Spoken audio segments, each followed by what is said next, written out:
Well, by now, all of us are noticing rising prices in our everyday lives. A top Senate Republican is now calling on the Federal Reserve to help curb this increase. But as our Washington correspondent Matt Knadler explains, those higher costs could be here for a while. From the pump to the produce section, inflation is hitting all of us. Overall, prices are up more than 5% from a year ago, with some industries hit harder than others. Food up an average of 2.5% from last year at this time.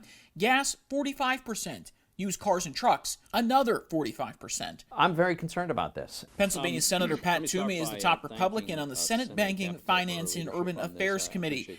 He says a bottleneck between supply and demand in some sectors is one cause, which also could fix itself in the coming months. But Toomey believes there is a larger problem: artificially low interest rates and too much money pumped into the economy by the Federal Reserve. The Fed has this ongoing program of buying $120 billion worth of securities every month, month in and month out, even though the economy doesn't need this. Is the White House concerned about inflation, and what is being done to potentially curb that? We're tracking this extremely closely. I would say this is probably the issue I pay the most attention to. White House economic advisor Jared Bernstein notes some prices have already dropped. He cites lumber, which on Tuesday fell once again, now down 65% from its record high earlier this year. We've never turned a $21 trillion economy off and then on again. So we don't have a great historical record. The White House tells me they're following inflation for both the short term and the long term.